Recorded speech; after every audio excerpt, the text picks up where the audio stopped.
अंबुबाची के इस पावन अवसर पर जानिए मां कामाख्या की वो अनसुनी कहानी।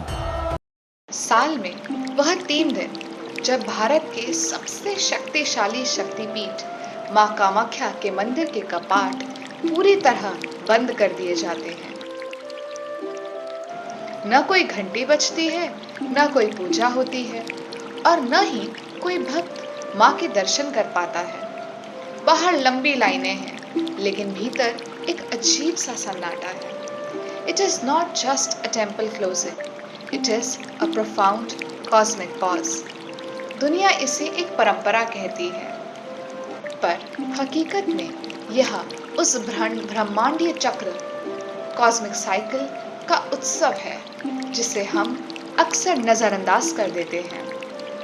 आज के इस वीडियो में हम अंबुबाची के उन रहस्यों को बेपर्दा करेंगे जो न किसी किताब में लिखे हैं और न किसी को पता है। This is a journey into the deepest roots of our cultural consciousness. Ambubachi के पीछे की पौराणिक कथा दक्ष यज्ञ और माता सती के बलिदान से जुड़ी है।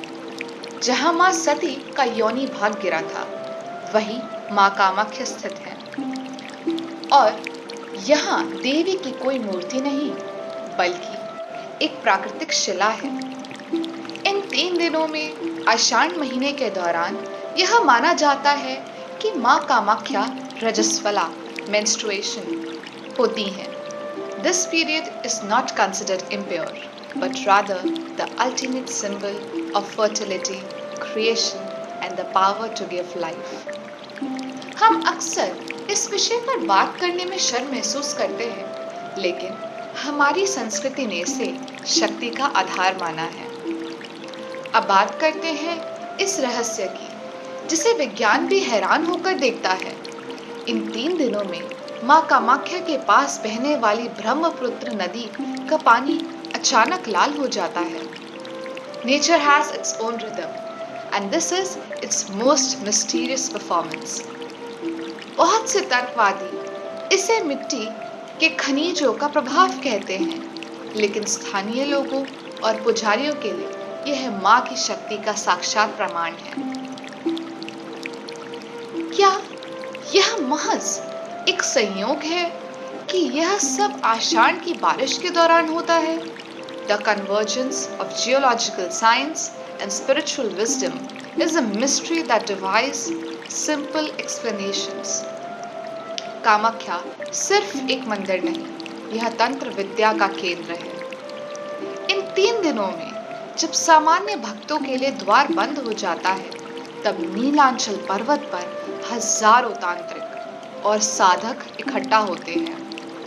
During these 72 hours, the veil between the physical and spiritual worlds is at its thinnest. माना जाता है कि इन 72 घंटों में माँ की ऊर्जा का स्तर अपने उच्चतम शिखर पर होता है। तांत्रिक अपनी गुप्त साधनाओं के जरिए उन सिद्धियों को पाने का प्रयास करते हैं जो आम इंसान की सोच से परे है। For the seekers of the truth, this is a period for introspection, where the seeker realizes that the goddess is the very consciousness pulsating within them. चौथे दिन जब कपाट खुलते हैं तो पूरा दृश्य बदल जाता है और भक्तों को अंबुबाची वस्त्र दिया जाता है।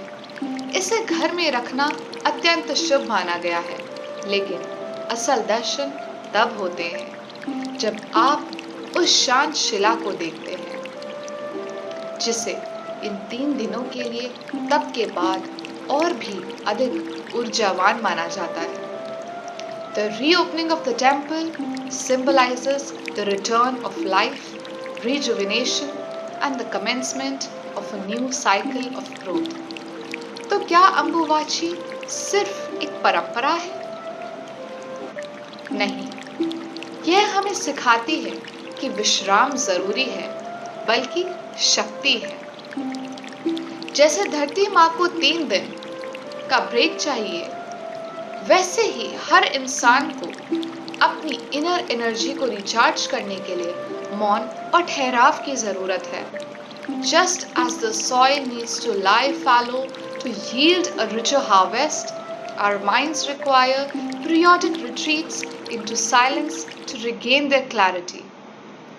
कल 26 जून को मंदिर के कपाट खुलेंगे और माँ के दर्शन फिर से शुरू होंगे। पर याद रखिएगा, असली दर्शन मंदिर के अंदर नहीं, आपके भीतर छिपी उस शक्ति में है जिसे माँ कामाख्या प्रतीक है। Let us return to our roots and decode the ancient wisdom that shapes our existence.